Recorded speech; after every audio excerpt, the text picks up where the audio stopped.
So we've gotten the chance to sit down with each of the 49ers coordinators heading into the 2021 season, but now we get the OG special teams coordinator, Richard Hightower. Coach Hightower, this is year 5 for you. You've been a mainstay since the new regime took over back in 2017. Just to get things started, how have you seen this staff and this locker room, just this whole cohesion, take shape over these last 4 seasons? It's been an amazing experience, and thank you for having me, Kiana.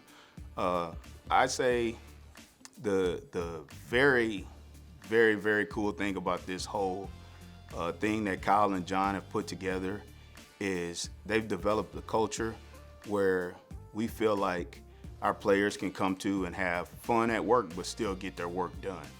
So we care about our players. Our locker room is a sacred place to us. It's special. We care about them as men, both on the field and off the field.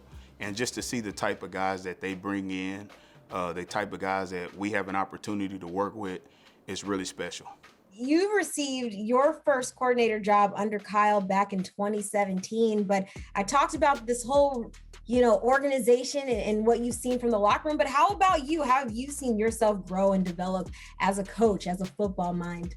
I believe here, I've had some really great experiences, starting with just learning year 1 in 2017, where we were kind of just trying to put everything together and go out there and put the best foot forward and a really good product on the field. And I feel like the players did a really good job of that. I feel like I've evolved as a coach. I've learned from the guys that I've worked with, along with the players and the coaches. Learned a lot from Kyle, learned a lot from Robert, and really learned a lot throughout my coaching career. First of all, starting with being an assistant for Gary Kubiak.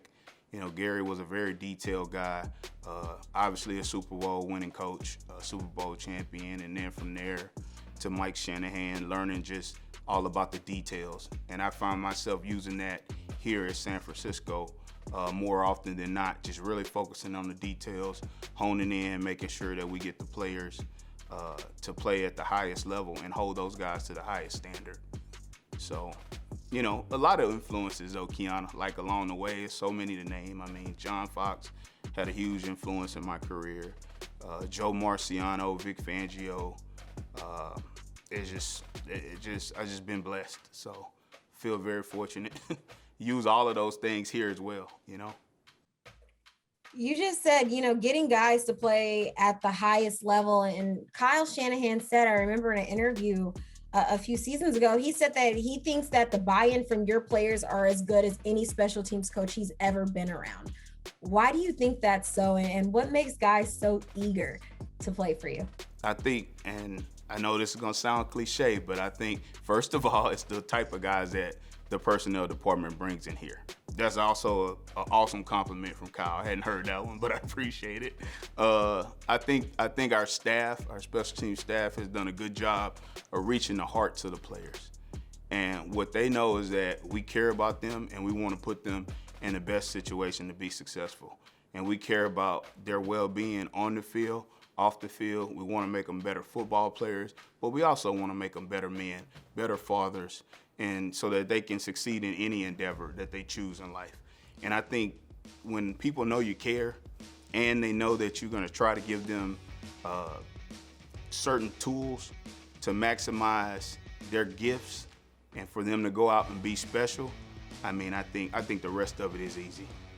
You talk about bringing in, having the right people and the right staff and how you guys care about the players. But you're a guy that you got to watch Mike McDaniel and DeMeco Ryans both grow with their roles with the team over the past several years, and now being promoted to offensive and defensive coordinators. But what's something that you've noticed about these guys' work ethic that made them primed for these new positions? Mike and I go way back to Houston on Gary Kubiak's staff. So I've known Mike since 2006. So I've seen him grow from when we were all in a room together sharing our office, myself, Robert Saleh, Matt LaFleur, Mike McDaniel, all of us in that area. And Mike is always a guy that just has very, very good attention to detail. He's really smart. He's a Yale grad. He's really smart, and he really is always looking for every opportunity to make every player better. And the interesting fact about all of that is D'Amico was a player for us then. So D'Amico was a rookie linebacker that we drafted, obviously in the second round, ended up being the defensive MVP, rookie MVP. But to see the way he's progressed, you always knew he was very smart and that he was going to be a coach. And he and I actually used to sit right next to each other in defensive meetings. So he was a rookie and I was a rookie. We still joke about that today.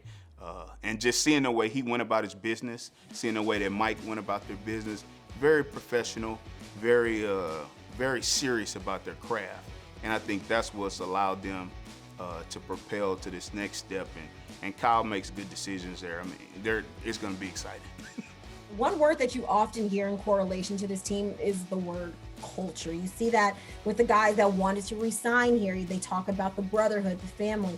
How have you seen that develop over the years? And can you attest to the culture being one of those driving factors behind this team? I definitely can attest to that being one of the driving factors. I mean, I think what Kyle looks for, what we all look for, is people who love football. And we look for good people. And I think it's evolved to where the players have now taken that over. It starts with, one or two guys that you bring in, and then it just feeds and it's a domino effect. So I feel that everybody that we bring in or try to bring in just ends up adapting to the culture. And it's really something that we're all excited to be a part of. I mean, it's really, really fun to work here. You know the journey of having to work extra hard to get to where you want, dating back to when you were a walk-on back in Texas before receiving that athletic scholarship. But the same mentality I want to use with the draft being around the corner. When you look at some of these guys looking to land a spot on a roster, what's the value of having those special team abilities that can make or break your chance of landing a spot on the roster?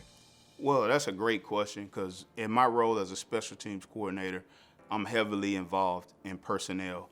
And I have to know every player on the team and what they can do and what they can't do. So around this time in draft, what I'm looking at is I'm looking at the players as athletes and their chance to make a roster.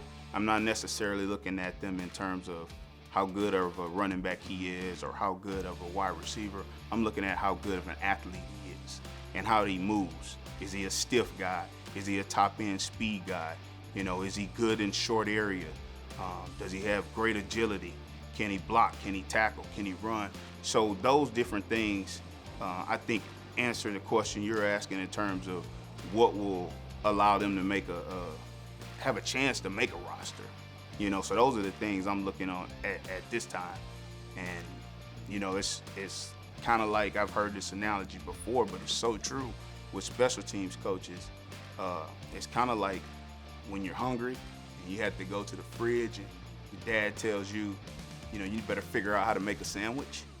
You really don't know what's in there, but you got to make it work because you're hungry. You got to eat. So we got to find a way for the skill sets for whoever we have on each play, which could change throughout the course of a game, quarter to quarter, minute to minute, second to second, and you got to be able to adapt. And those are the things that I think the kids that can do that, or the men that can do that on a consistent basis, those are the guys that end up making it and lasting a long time in this league. That was a fantastic analogy, by the way. Very relatable. I'll just put it that way. But Coach, before I let you go, as this roster continues to come together, we're looking at free agency and we're looking at draft. You and your staff are preparing for the upcoming season. What gets you excited about this 2021 49ers season? What gets me the most excited about this season is the fact that we have an opportunity to go out there and compete. And our guys know that every chance we have to go out there and compete, we have a chance to do something special. That's what makes me so excited. That's what drives me every day. So only thing I'm looking for from these guys are for these guys to be fundamentally sound, all right, situationally aware, and I want them to play with relentless effort. And the fact that we have guys in our building and that we're going to add more guys in the draft that can do that, that that drives me. I mean, you're giving me goosebumps right now. So Can't wait to see you guys competing this fall. But Coach Hightower, appreciate the time and looking forward to 2021. appreciate it, Keon. Take care.